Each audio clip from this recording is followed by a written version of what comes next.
Local Chinese officials secretly released floodwaters and used police force against anyone who tried to stop them.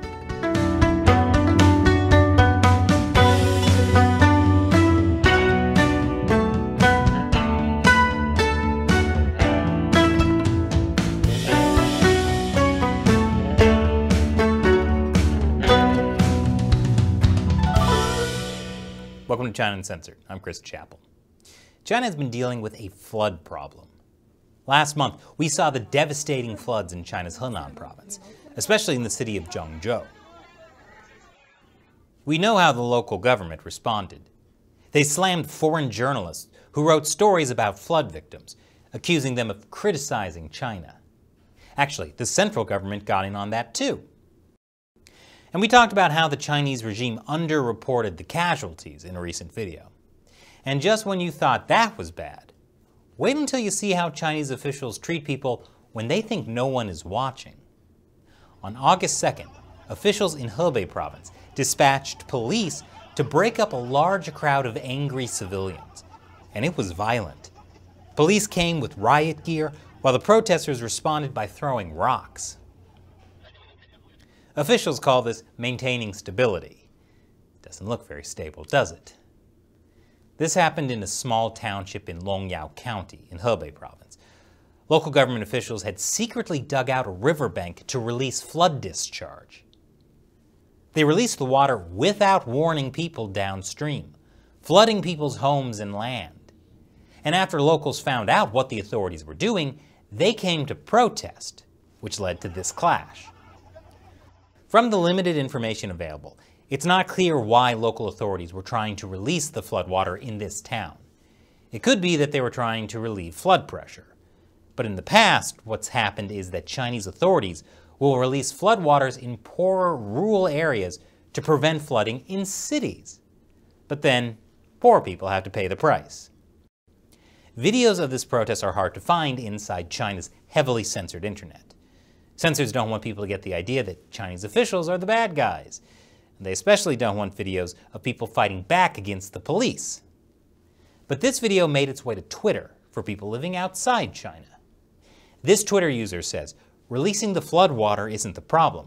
The problem is that the Communist Party does it secretly and they just don't want the people to know. This is deliberately harming the people. The Communist Party is so against being transparent that the people naturally lose all trust. If people lose trust, that's a serious problem for the Communist Party. Fortunately, the Communist Party knows how to build trust. More police brutality. In other villages at risk of flooding, government officials may have secretly hired thugs to destroy flood barriers that villagers built. During the flooding in Xinjiang County in Henan province, civilians worked together to build barricades along the Mengjiangnu River. But apparently that was not okay. Yesterday we tried to build our own flood barriers using sandbags. Who knew that at 4 a.m. some villagers would sneak out and remove them? Fortunately, some of the civilians had kept a night patrol and caught the culprit in the act. This video shows the night patrol interrogating the culprit, who admits that he was hired to remove any barriers to the floodwaters. The culprit claims he was hired to take down the barricades, but he wouldn't say who hired him. Was it local authorities? There's no way to know for sure.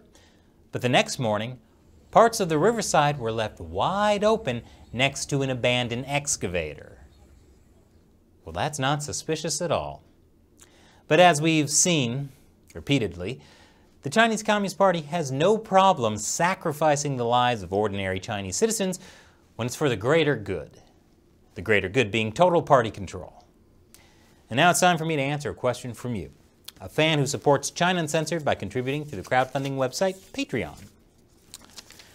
Chris Frampton asks, are all the dams just dams, or are they also hydroelectric plants, so they are also losing power grid infrastructure? Good question, Chris. There are almost 100,000 dams in China, but only a few hundred of them produce hydroelectric power. Most of China's dams are small. China has used dams for thousands of years for agriculture and to prevent flooding. But since the Mao era, There's been a mentality of altering the natural environment for the sake of mega projects, without regard for the natural environment. Not just by building giant hydroelectric projects like the Three Gorges Dam, but also things like their plan to flatten 700 mountains near Lanzhou, and their giant canal called the South-North Water Project. It's all about development, but their projects often end up doing more harm than good. The floods aren't going to shut off the power in China, and even if power generation is down a bit, don't worry, they can always burn more coal. Thanks for your question, Chris. And a big thank you to everyone who supports China Uncensored on Patreon. We could not do this show without your direct support, since so many of our episodes get censored or demonetized. If you're interested in supporting us, head over to patreon.com/China Uncensored. You'll get a bunch of cool perks, including the chance to have me answer your question on the show. Once again, I'm Chris Chappell. See you next time.